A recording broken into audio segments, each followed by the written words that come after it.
እንደሚሄድ ሰው ነጠላ ለባብሳ ነበር ከቤት የወጣችው። እናም ቤት ውስጥ የት ልትሄድ ትችላለች ብለው እየተመካከሩ እያለ በአምላክም አቶ አለም አብነትም ነበሩ ማለት ነው። ከዛም በመቀጠል ይፍቱ ስራ ትገባባቸዋለች ማለት ነው። የት ሄዳ ነው ብለው እያሰቡ ነበረ። ከዛም ነጠላ ለብሳ ስለነበረ በአምላክም እንግዲህ እባክሽን ይፍቱ ስራ ቤተ ክርስቲያን ሄዶ እንደመጣ ሰው ልትሆኝ እንዳይሆን እባክሽ ይላታል ማለት ነው። እሷም እንግዲህ ምንድን ነው ጉዱ? ቆይ ቤተ ክርስቲያን ለመሄድ እናንተን ማማከር አለብኝ ወይ እናንተን መጠየቅ አለብኝ ወይ ትለዋለች ማለት ነው።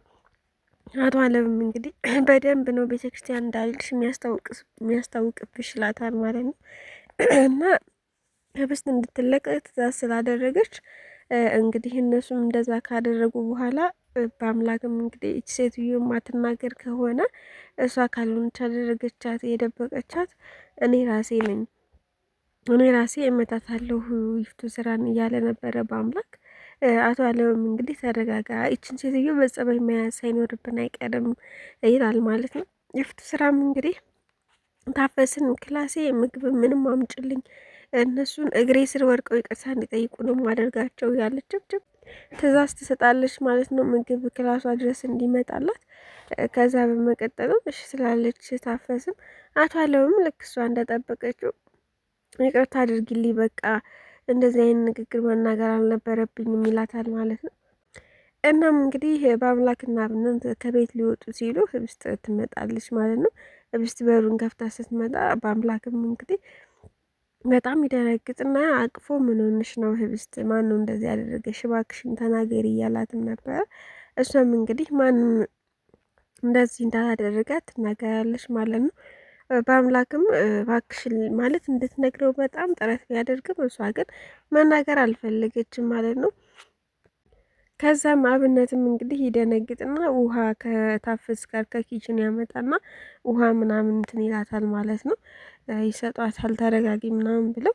ከዛም ታፈስ እንግዲህ ትገባና አቶ አለም ጋና ይፍቱ ስራ ጋር ትገባና ጋሼ ልጆት መጣች ትለዋለች ማለት ነው። አቶ አለምም እሱም እንግዲህ ውይ መጣች እንዴ ብሎ በጣም በደስታ እየሮጠ ወደ ሳሎን ሲሄድ ይፍቱ ስራም እንግዲህ ታፈስን ቆየች እንዴ ከመጣች ስትላትም አሁን የመጣችው ስትልም እና እንደመጣች ለምን እንዳልተናገርሽ ስትል ታፈስም እና ሳትመጣ ልናገር እንዴ ብላት በጣም ተናዳባት ትወጣለች ማለት ነው። ይፍቱ ስራም ኧረ መመናቀር አንቺም ጀመረሽ እያለቻትም እንትን ትላለች እና ለማስመሰል ትሞክራለች። ተከትላቷ ለምን ወደ ሳሎን ትሄድና ይህ ህብስትዬ ደህና መጣሽ ወይ ማን እንደዚህ ያደረገሽ ምናምን እያለቻትም ነበረ። አቶ አለም እባክሽን ተናገሪ፣ ምንም ነገር አትፍሪ፣ ማን እንደዚህ እንዳደረገሽ ተናገሪ፣ ምንድነው የሚያስፈራሽ ነገር እኔ አባትሽ እያለሁ እያላት ነበረ። እሷ ግን ምንም ነገር ሰዎቹን እንደማታውቃቸው ማለት አይናቸው ፊታቸው ተሸፍኖ ስለነበር ሰዎቹን እንደማታስታውሳቸው ትናገራለች ማለት ነው። በዛ መሀልም ይፍቱ ስራ እባካችሁ አትጨቅጭቋት፣ በቃ የምታውቀውንና ያየችውን ነገር እቻችሁ አይደለ ከዛ በላይ ምን አድርጊ ነው የምትሏት እያለችም እንትን እሷ እንዳትናገር ታደርጋለች ማለት ነው። ይህ ህብስት ግን እንዳትናገሪ ስለተባለች ሲጀመር አትናገርም። እናም ወደ ክፍሌ ልግባትልና ወደ ክፍሏም ትገባለች ማለት ነው። እነሱም ይበታተናሉ። ከዛ በአምላክ እንግዲህ ለመጠየቅ ይሞክራል ህብስትን ደጋግሞ ማለት ነው። ማነው እንደዚህ ያደርገሽ እያለ እሱም እንግዲህ ምንም የምትናገረው ነገር ሳይኖር ሲቀር እሺ በቃ ብሎ ጥሏት ለመውጣት ይሞክራል።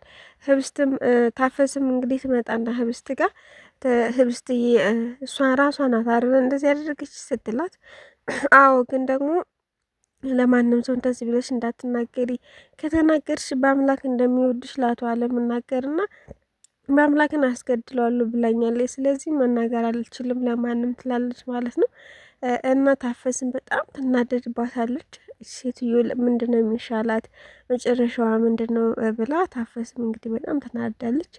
ከዛም አብነትና በአምላክ ወደዛ ወደ እነሱ ቤት ወደ አብነት ቤት ሊሄዱ ሲሉ ታፈስም እንግዲህ ህብስት ነግራት ስለነበር ንጉሱ ከኔ ጋር አብሮ ነበር ብላ ስለነበር ወንድሜን አንድ ደቂቃ አይቼው ልምጣ ትላለች ማለት እና ወንድሟ የት ነው ተገኝቷል እንዴ ሲል በአምላክም ከህብስቴ ጋር አብሮ ነበር ትላለች ማለት ነው ታፈስ።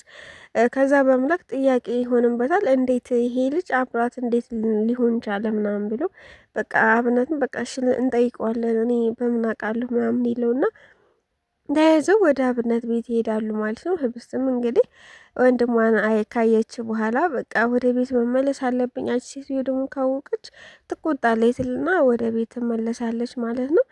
እናም ንጉሱን እየጠየቁት ነበረ በምክንያት ነው እሷ ጋር ይሆንከው ምናምን እያለ የወሰዳት መኪና በር ላይ ቆሞ ሳየው ግቢ ውስጥ ገባሁኝ። ከዛም እንግዲህ አብሮዋት እንደተሰቃየ ምናምን ይናገራል ማለት ነው። ከዛ አብነትም በአምላክም እንግዲህ ሄዶ ህብስት መጠየቅ እንዳለበት ይሰማውና ተመልሶ ሄዶ ህብስትን ይጠይቃታል ማለት ነው። ከማን ጋር ነበርሽ እዛ ምናምን ብሎ እና ንጉስ አብሯት እንደነበረ ትናገራለች። በምን አጋጣሚ አብሮች ሊሆን ቻለ ሲላትም በአምላክም እኔ ምን አውቃለሁ መጣ አንድ ቀን መጣና ሊፈተኝ ሲሞክር እኔን ያገተኝ ልጅ ከኋላ መተው ከዛም ራሱን ስቶ ወደቀ። ከዛም እንግዲህ እኔ ስፈታ እኩል ተፈታን ትለዋለች ማለት ነው። በአምላክ አልተዋጠለትም ይህ ንግግር ማለት ነው። ኧረ እባክሽ እያላትም ነበር እና ህብስትም እንግዲህ እባክህን እንደዚህ አይነት በተደጋጋሚ እንደዚህ አይነት ጥያቄ አትጠይቀኝ፣ አታስጨንቀኝ ትለዋለች ማለት ነው። እሺ በቃ ችግር የለውም ይላታል እና በአምላክንም እባክህን እዚህ ሆንልኝ ያለ ሀሳብ ልተኛ ትለዋለች ማለት ነው። በአምላክም እሺ በቃ እዚህ ሆንልሻለሁ ተኝ ይላታል። እሷም እንግዲህ በአምላክ ስላለላት ትተኛለች ማለት ነው። ህብስትም እና ታፈስም እንግዲህ በዛሬው ቀን ምን እንደዚህ አይነት ውሳኔ እንድትወስን እንዳደረጋት ባላቅም ይፍቱ ስራ በጣም ትሰድባታለች፣ ምን ትላታለች እና እሷ ከሰደበችኝ አይቀር ከዚህ አይበልጥብኝም ትልና ልብሷን ቀያይራ ማንነቷን ቀያይራ ወደ ውጭ ለመውጣት ትሞክራለች ማለት ነው። እና ቆማ እያለ መንገድ ላይ እንግዲህ አብነት ያያታል ማለት ነው። አብነትም አይቷት ቆያች አይኔ ነው ወይንስ ታፈስ ናት እያለ ነበረ። ግን ራሷ ታፈስ ነበረች እና ግን አብነት ስላያት ያው ከዚህ ውሳኔዋ እንደሚያስወጣት ተስፋ አደርጋለሁ። እሷም እንግዲህ የይፍቱ ስራ ስድምር ሲላት ነው እንደዚህ አይነት ውሳኔ እንድትወስን ያደረጋት። ግን ታፈስ ግን ጥሩ ውሳኔ አይደለም የወሰንሽው፣ እባክሽ እባክሽን ተመለሽ እንላለን። ያው አብነት ያስቆማታል ብለን ተስፋ እናደርጋለን። ሰላም ውድና የተከበራችሁ ቤተሰቦቼ በያላችሁበት ሰላማችሁ ብዝት ይበልልኝ። ላይክ፣ ሸር፣ ሰብስክራይብ እያደረጋችሁ አበረታቱኝ ይላለሁ። ለድምፄ በጣም ይቅርታ እየጠየኩኝ እና ሴት ካላችሁ ኮሜንት ላይ ያስቀምጥልኝ። ቀጣይ እንግዲህ ምን ሊፈጠር ይችላል የሚለውን አብረን የምናይ ይሆናል። እና እባክሽ እባክሽ ታፈስዬ ላንቺ ማለት ይህ ስራ ላንቺ አይገባሽም። የይፍቱ ስራ ስድምር ብሏት ነው። ግን ቢሆንም እንደዚህ አይነት ውሳኔ መወሰን የለብሽም።